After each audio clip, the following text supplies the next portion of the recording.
संभाजीनगर महामार्गावरती जलवाहिनी फुटली आहे। लाखो लिटर पाणी वाया गेलंय। संभाजीनगरवर आता पाणी टंचाईचं संकट कायम आहे। संभाजीनगर महामार्गावर जलवाहिनी फुटली आहे, लाखो लिटर पाणी वाया गेलंय।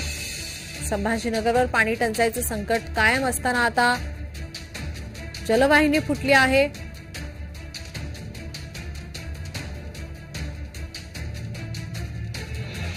संभाजीनगरमधील नागरिकांना आता आणखीन पाण्यासाठी वंचित राहावं लागेल। संभाजीनगर महामार्गावर जलवाहिनी फुटल्याने लाखो लिटर पाणी वाया गेलंय।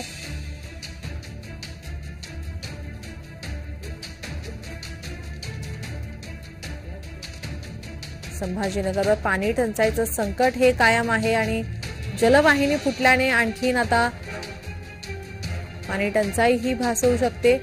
लाखो लिटर पाणी वाया गेलंय। नेमकी ही जलवाहिनी का फुटली आणि याचं कारण अद्याप अस्पष्ट आहे।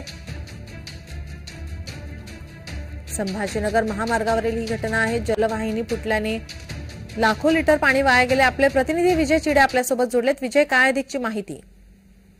नक्कीच निलम, जर बघितलं तर सध्या जर भर पावसाळ्यामध्ये छत्रपती संभाजीनगरकरांना जे आहे ते भीषण पाणी टंचाईचा सामना करावा लागत आहे आणि त्यामध्ये जर बघितलं तर नाथसागरहून जे आहे ते छत्रपती संभाजीनगरला पाणी पुरवठा करणारी पाईपलाईन जी आहे ती वारंवार फुटताना आपल्याला पाहायला मिळत आहे।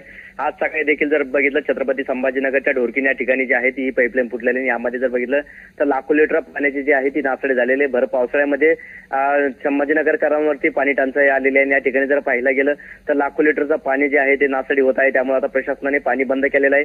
त्यामुळे आता पुन्हा एकदा छत्रपती संभाजीनगरचं पाणी नियोजन जे आहे ते कोलमडणार आहे। धन्यवाद विजय, आपण दिलेल्या सविस्तर माहितीसाठी।